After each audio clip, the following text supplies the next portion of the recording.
좀 이렇게 시간이 안 가는지 정말 버스 안에서 going 이불 속에서 going은 언제나 너에게 going. Pembuatan modul adalah salah satu pendekatan dalam pembelajaran yang dapat membantu sekolah dalam mewujudkan pembelajaran yang berkualitas. Modul dapat membantu kegiatan pembelajaran lebih terencana dengan baik, mandiri, tuntas, dan dengan hasil output yang jelas. Selanjutnya, panduan teknis dalam pembuatan modul. 1. Analisis kebutuhan. 2. Pengembangan desain modul. 3. Implementasi. 4. Penilaian. 5. Evaluasi dan validasi. Pengertian panduan teknis dalam pembuatan modul. 1. Analisis kebutuhan. Menentukan kebutuhan modul berdasarkan standar kompetensi yang telah ditetapkan. 2. Pengembangan desain modul. Menetapkan strategi pembelajaran dan media memproduksi modul dan mengembangkan perangkat penilaian. 3. Implementasi. Modul diimplementasikan dalam kegiatan belajar sesuai dengan alur yang telah digariskan dalam modul, bahan, alat, media, dan lingkungan belajar yang dibutuhkan dalam kegiatan pembelajaran. Diupayakan dapat terpenuhi agar tujuan pembelajaran dapat tercapai. 4. Penilaian. Menyusun butir-butir soal evaluasi guna mengukur pencapaian tujuan khusus. 5. Evaluasi dan validasi. Melakukan evaluasi dan validasi terhadap modul yang telah dibuat untuk memastikan kualitas dan efektivitasnya. Selanjutnya, komponen pembuatan modul. 1. Tujuan pembelajaran. Tujuan pembelajaran harus mencerminkan hal-hal penting dari pembelajaran dan harus dapat diuji dengan berbagai bentuk asesmen sebagai bentuk dari unjuk pemahaman.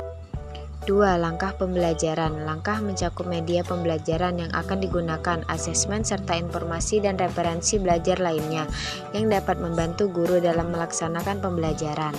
3. Lampiran atau materi pendukung. Terdiri dari referensi materi, media pembelajaran, lembar kerja, latihan, asesmen, dan instrumen refleksi. Dan yang terakhir, langkah-langkah dalam pembuatan modul. 1. Tentukan tujuan instruksional. Tentukan dengan jelas tujuan pembelajaran spesifik yang ingin dicapai modul. Tujuan-tujuan ini harus jelas dan terukur. 2. Atur konten. Identifikasi topik utama dan subtopik yang selaras dengan tujuan pembelajaran tertentu. Susun konten secara logis untuk memfasilitasi kemajuan pembelajaran. 3. Mengembangkan kegiatan pembelajaran. Menciptakan kegiatan pembelajaran yang menarik dan interaktif yang selaras dengan isi dan tujuan pembelajaran. Kegiatan-kegiatan ini harus mendorong partisipasi aktif dan pemahaman. 4. Rancangan alat penilaian. Mengembangkan alat penilaian seperti kuis, tes, atau tugas untuk mengukur ketercapaian tujuan pembelajaran. Alat-alat ini harus selaras dengan tujuan yang dinyatakan. 5. Buat bahan pendukung. Siapkan bahan tambahan seperti petunjuk guru, lembar kegiatan siswa, kunci jawaban, dan sumber tambahan apapun yang diperlukan. 6. Tinjau dan validasi. Tinjau modul secara menyeluruh untuk memastikan bahwa modul tersebut selaras dengan hasil pembelajaran yang diharapkan dan sesuai untuk audiens sasaran. Validasi mungkin melibatkan pencarian umpan balik dari rekan atau pakar di bidangnya. 7. Finalisasi dan implementasi. Membuat revisi yang diperlukan berdasarkan proses review dan validasi.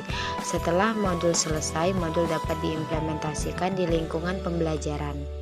버스 안에서 going 이불 속에서 going going은 언제나 너에게